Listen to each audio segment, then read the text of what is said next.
Good day, y'all, and welcome to episode 21 of the Aaron Wayne podcast.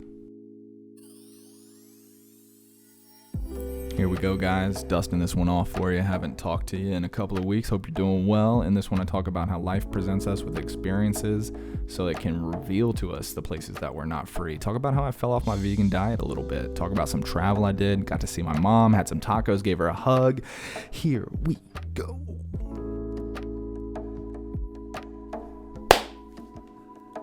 I'm back. It has been way too long since I've done a podcast. I just came through a couple weeks of traveling. Went all over the place, man. And what I really realized is, like, I packed my microphone, I packed the camera, I packed my computer, and I said to myself, well, you'll just record it when you find time. And that does not happen. Lesson learned. I got to bank a couple of these things if I ever travel. So it was just spring break for my school. So I went home and I'm burning an incense right now, and it is filling this room with smoke.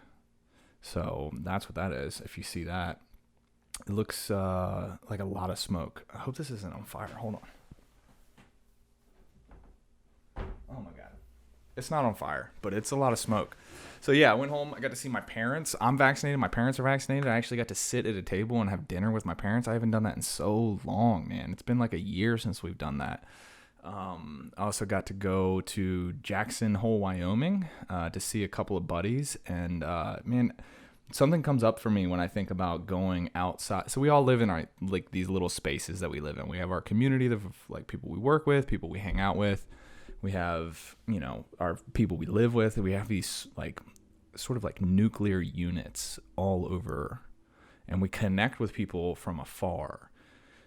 But when we don't spend a big chunk of time with those people that we're connected with, either through the internet or phones, like old relationships, we don't really experience as many challenges because we've integrated and sort of trimmed our day-to-day life and understand how to work with our day-to-day life. And what I've come to remember is that that life will present you with challenges that will reveal to you where you're not free. So for example, when I'm with family and I think about the health of my family, and I think about the health of just people generally, but the health of my family, what that shows me is that I'm like attached to a specific outcome that I expect people to like not get unwell. You know what I mean?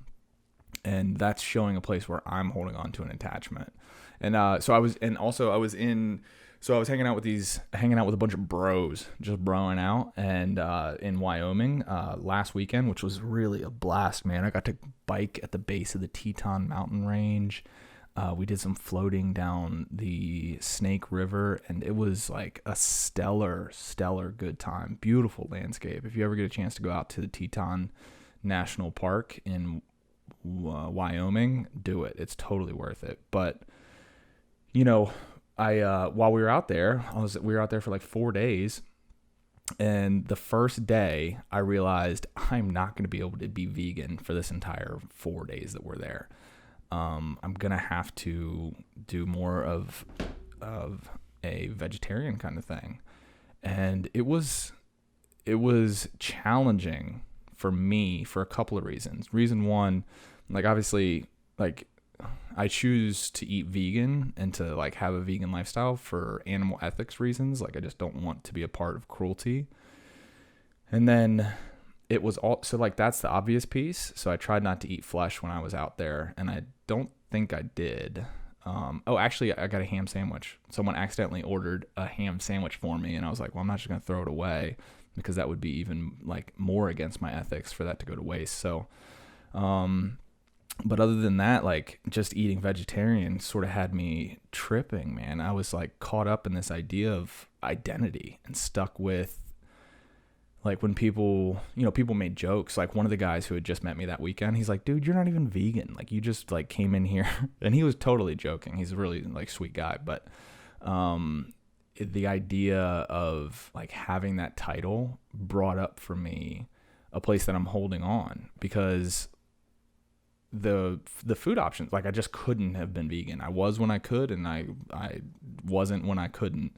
But having a sense of like, no, I am a vegan, like it showed for me places that I'm like holding on to this concept, and it revealed that it's hard to even challenge that concept because it's so rooted into my ethics that if I were to challenge it, then I would be contrary to my ethics. So it's like, it's I don't know. I'm stuck on this. I haven't even fully fleshed this out. That's one of the cool things about having a podcast is that I can kind of flesh these things out. But I think that life will continue to present challenges to all of us to show us the places that we're hung up and that we're not really allowing ourselves to grow. And it's really easy to see in other people how they hold their mask, which I've talked about in previous podcasts, like the identity that they've created for themselves unconsciously through social programming, as well as like it's just very easy to see those things, and we can't see it on ourselves until we find discomfort. Guys getting together and like busting each other's chops about things, like that's just natural and normal. For example, one of my buddies hadn't trimmed his chest hair, and he was wearing a shirt like this, like a button-up shirt, and his chest hair is sticking out. And we were having dinner, and I just like tickled his chest hair to illustrate just like, this is what people do. That's how guys are. They interact oftentimes. They just kind of make fun of each other, and it's all in good fun. But that was a territory that I just wasn't comfortable. I joked back with them about the vegan thing, but it was just, I could tell immediately, like, no, I want you to know. No, really, no, I really am vegan. And so I was like trying to prove it to them. And that shows me that like I'm in some ways not actually doing it for the right reasons. I'm doing it to be known as someone who lives a vegan lifestyle for whatever reason that is, whether it's for health, planet, or animals. Like I want them to know, like I'm one of these people, and that's not the right space to come at for these sorts of things. But I'm back on the diet. I'm doing it. It was really nice to come home because my wife had actually made me legit like vegan. I said vegan again.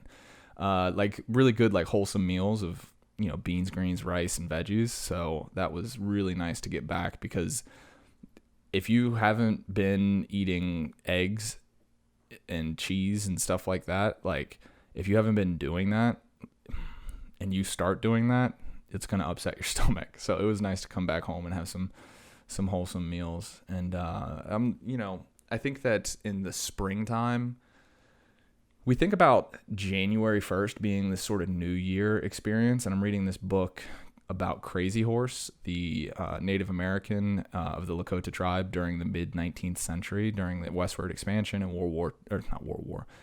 Civil War. And one of the things that they talk about, apparently the Lakota people thought that the winter was sort of the cleansing season, and as you come out of spring, you had the opportunity of like everything, with the bugs dying and the buds falling or the leaves falling and all these things, like the snow being pure.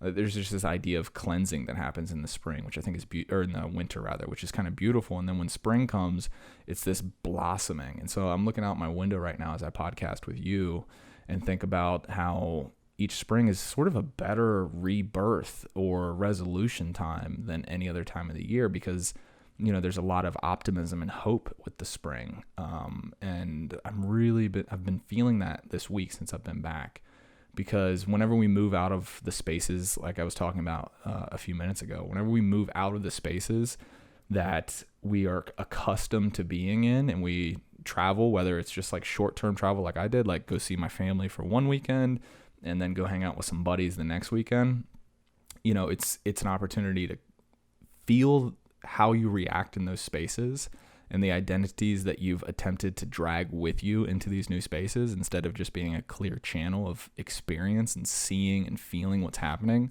And it's also an opportunity when you come home to feel like you're home, like, the prodigal son. Go out and you learn, and you come back and you assess and you think, and the home feels different. Even though I wasn't gone long, it feels a little different, even though I was gone for just a week, couple of weekends. And I think it probably has to do with COVID and the fact that, what travel have any of us been doing over the last year? Feels like several years. I was on the plane. I was listening to a podcast that Tim Ferriss did with this guy. I don't remember the guy's name, but he was talking about some guys that had been prisoners of war. And the interview guest was talking to another guy in this story that he shared on Tim Ferriss's podcast. And he was saying that he asked the guy who had been in the prisoner of war camp, like, what was the common factor between the people who, they came out of this thing, whatever whatever it is that happened during their prisoner of war experience. Like, what was the common factor for the people who thrived afterwards, or that made it through, or didn't despair?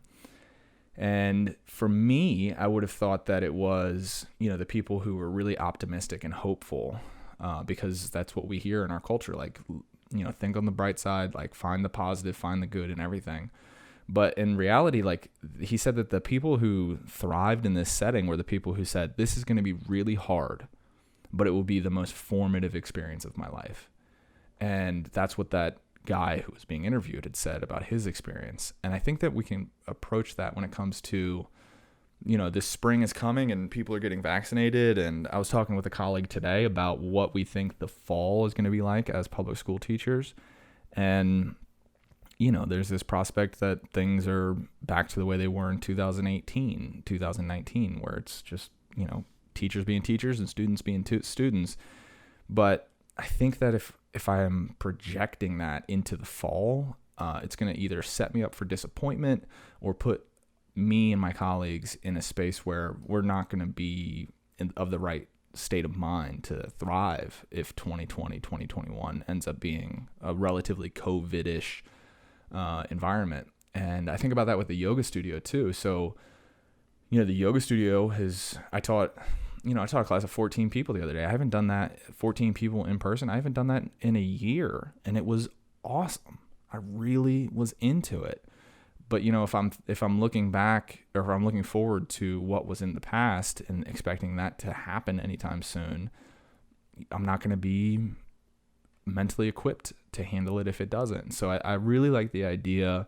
And Ram Dass says this. Ram Dass says, as soon as you realize that your suffering is a form of grace, meaning that this is a thing that's given to us, if you realize that your suffering is a form of grace, then you feel like you're cheating the game. And I interpret that to mean, as soon as you realize that the things that happen in life that are really challenging and tough, if you can use those as a focus, as a guide to realize, like, these are places that I need to work. These are places that I need to release and become a bit more free in who I am.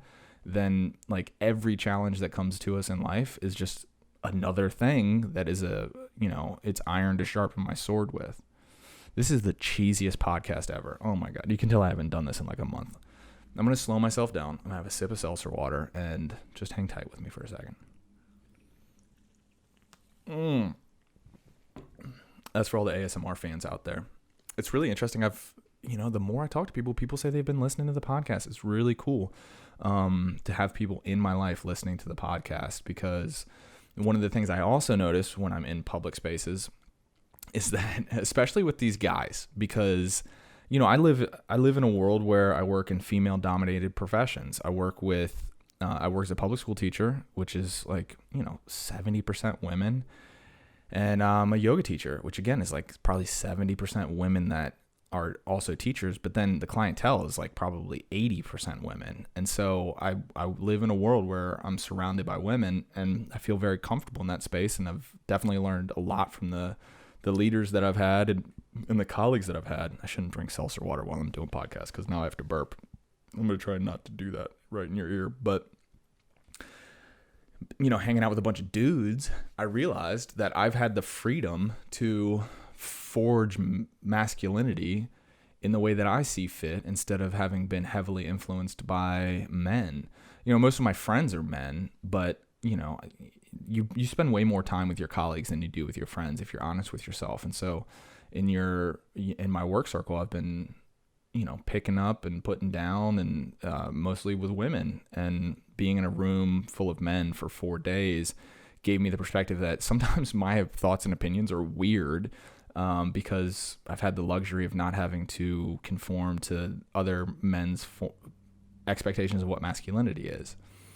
And so I bring that up to point out that we need to be seeking out a diversity of experiences so that we can form what masculinity and femininity is. I was talking to a yogi who is moving away from my yoga studio, and she's been practicing with me for years, and I was kind of fleshing out this idea with her, and I just think it's really important to like embrace masculinity and to embrace femininity and to look at these things as they show up and how we define them. And yeah, I don't have a punchline to that.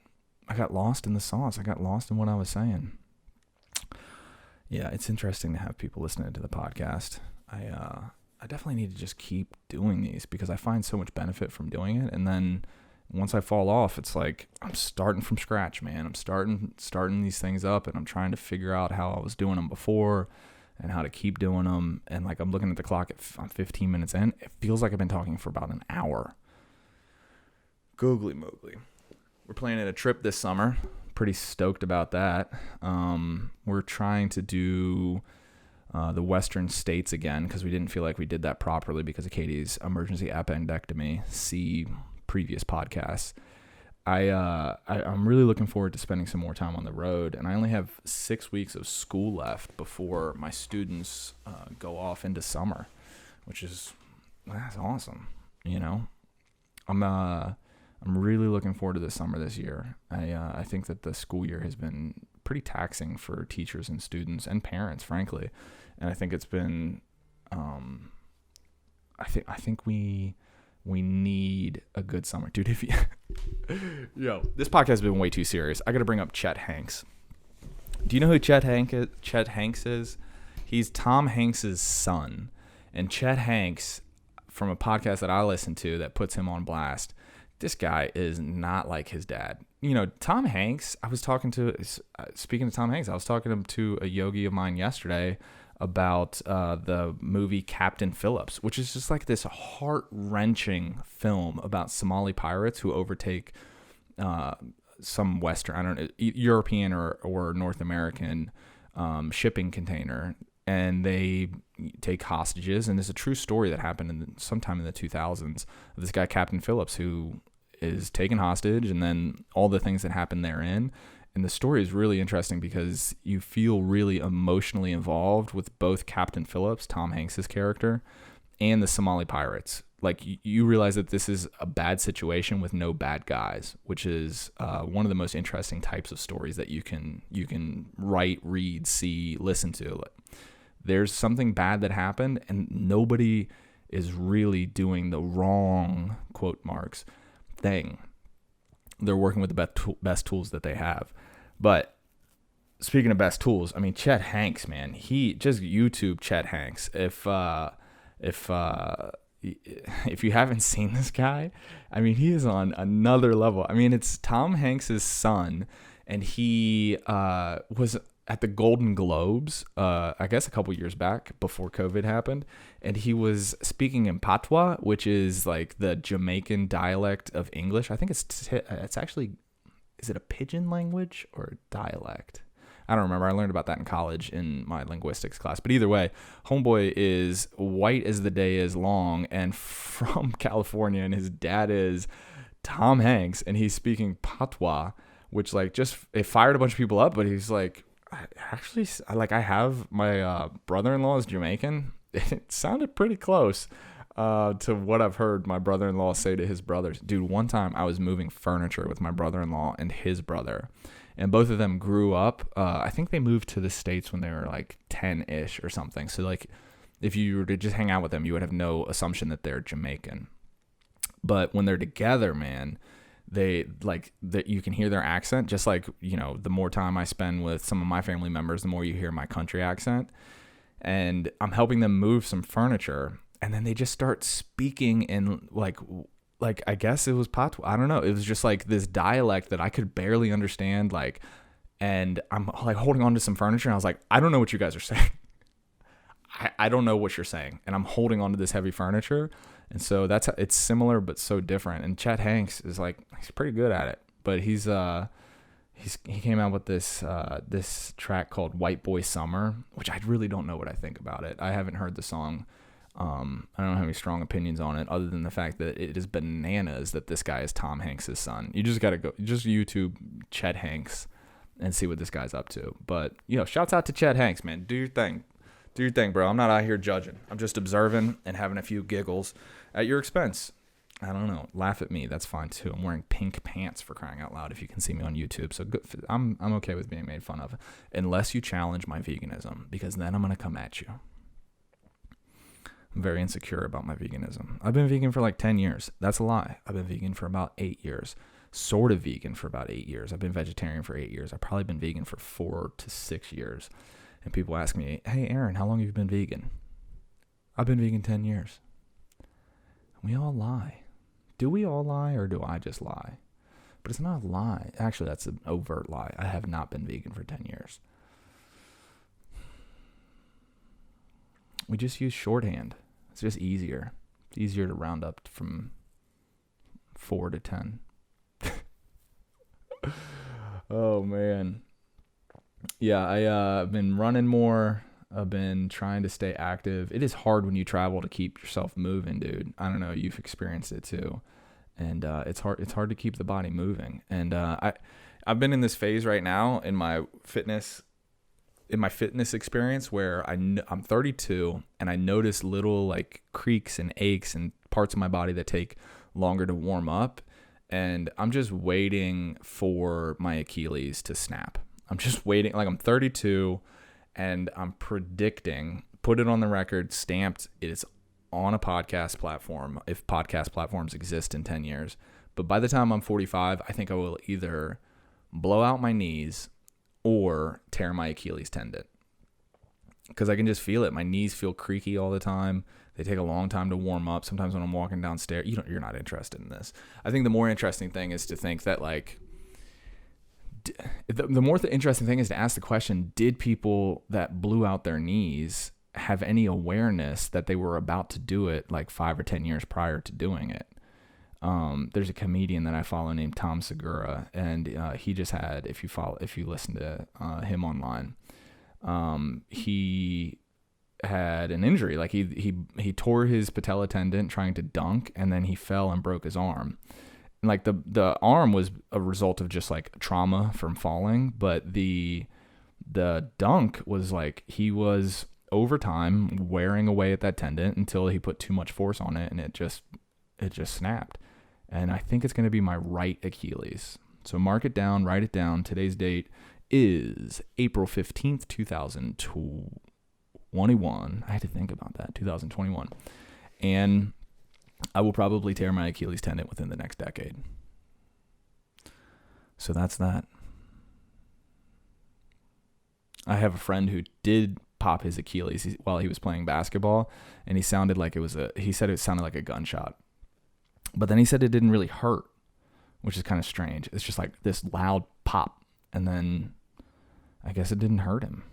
I have no idea what to do with that. I guess tendons aren't innervated. Does that mean it has nerves? I don't know. What am I talking about? I got YTT this weekend. Looking forward to that. My YTT students are going to start teaching one another their yoga practices, which is good. It's interesting to see this group because they've been entirely online, and it's a 6-month format, whereas the summer program was entirely online, but it was 3 weeks. So it was like bam, bam, bam, bam, bam, bam, bam. Like it was like really tight and together. And then the program before that was a 6-month program that did half of their sessions in person, and then COVID hit, and then we did the second half and finished it out online. This 6-month format is entirely online, and the people are digging it. They're into it. They're thriving. They're doing well, but it's just slightly different when it comes to the practice teach piece because they don't have as much time as the 3-week did of just being steeped in the yoga practice. And they don't have any in-person time for this session as the previous people did. But we're going to start doing a 4-month program, and I think we're going to do a hybrid teaching model, which at this point, let me uncross my legs again. if I pop my knees, it happened. Okay. I set this desk up. I don't know if I like this desk setup. But what was I talking about? Yoga teacher training. I don't know. It must not have been that important if I can't remember it. Jackson, Wyoming is amazing. The Teton Mountain Range, I learned, is a fault range, which means the tectonic plates, the Pacific plate and the North Atlantic or North American? Probably the North American plate. They're coming into each other and they're just like smashing nose to nose. And what that does is the force of that is continuing until it created the Rocky Mountain Range. And so the Teton Range is a fault range, which means that it's growing every year as the tectonic plates continue to smash into each other. And apparently people have skied every one of those peaks, which is really, really impressive. When we were there, it was mostly snowy. There was about 2 feet of snow, leftover snow. It did actually snow one night that we were there, but it was just like a dust. But most of the area was snowed up, and so we couldn't really mountain bike or hike. But we did mountain bike. National parks have loops typically that allow you to drive through so that you can see some of the most scenic parts. Like Yosemite has a loop, Yellowstone has some loops where you can just like drive up to Old Faithful and then drive away, which seems like it sort of takes away the nature aspect just a hair, to just have like people bringing themselves in and they just like, they got a bag of Cheetos and they're kind of waddling their way up to see Old Faithful. Like, I feel like you got to earn that a little bit. You got to get there for it. But also I'm an advocate for making out of doors accessible to people. But they closed the loop at Teton, the driving loop, but they left it open to foot traffic and bike traffic. Dude, we rode our bike 8 or 9 miles in and just looked at the range, like beautiful mountains to the left, snow covered, bluebird day, just amazing. And we didn't realize that we had a tailwind the whole time. So we're just like scooting, driving, riding our bikes, doing our thing. And then we stopped and like posed for some pictures. So we had some keepsakes of the experience. And it was just 4 of us. It was it was just the 4 of us just like kicking it on bikes. And then we go to turn around and we realize that we have a headwind the whole way. I might be using those terms oppositely. I think I got it right though. So we had a headwind, and so we're riding our bikes. We made it 8 or 9 miles out and had a good time. And then on the 8 or 9 miles back, I mean, it had to have been a 20 to 30 mile an hour wind in our face. And so one of these guys was like at least 6'4". I'm 6 foot tall. The other one, at least one of the other guys was at least 6'4", and the other guy was taller than me too. And they're just sitting upright, like they're creating a sail with their chest. And it was hard going to get our way back. What I ended up doing, because it was just a hybrid mountain bike, it didn't have, street bikes have like a curl handlebar where you can hold a bit lower and you can like drop your torso down. So I ended up taking like I Dream a Genie hands and having my elbows, fingertips to both elbows, and resting my forearms on the bike, and just pedaled so that I could like hunch into a more aerodynamic position. And, suffice it to say, I won the race back. Were we racing? No. Did I feel like we were racing? Yes. Does that have something to do with my persistent insecurities? 100%. But I won. I won the race that didn't exist. And I'm still vegan, I guess. Maybe I should stop saying I'm vegan. I got a sticker on my... Look at this. You can't see this if you're not watching on YouTube. I got a sticker.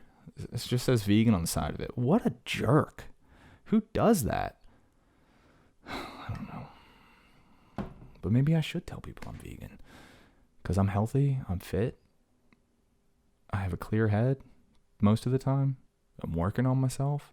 If I add vegan to that, it shows that vegan isn't a deficiency. Oh, I don't know. I'm going to wrap it here, guys. This is the podcast. This is just going to keep happening probably until I really get a consistent dial in on this thing. I'm going to have some podcasts where it's like, oh, I haven't done a podcast in 3 weeks, and this one's a bit rusty. But here's a rusty one for you. I hope you guys are enjoying yourselves, and I'll catch you on the next one. Peace. Boom. There it is. If you're still watching, make sure you hit like and subscribe. It's the easiest way that you can contribute. It costs you nothing, and it helps me out a lot with the algorithm. So if you were into this, let me know. And see you on the next clip, guys. For full episodes, you can get them on Spotify and iTunes, as well as subscribe to the YouTube channel. I post them on Sundays and Wednesdays every week. All right, guys. Peace.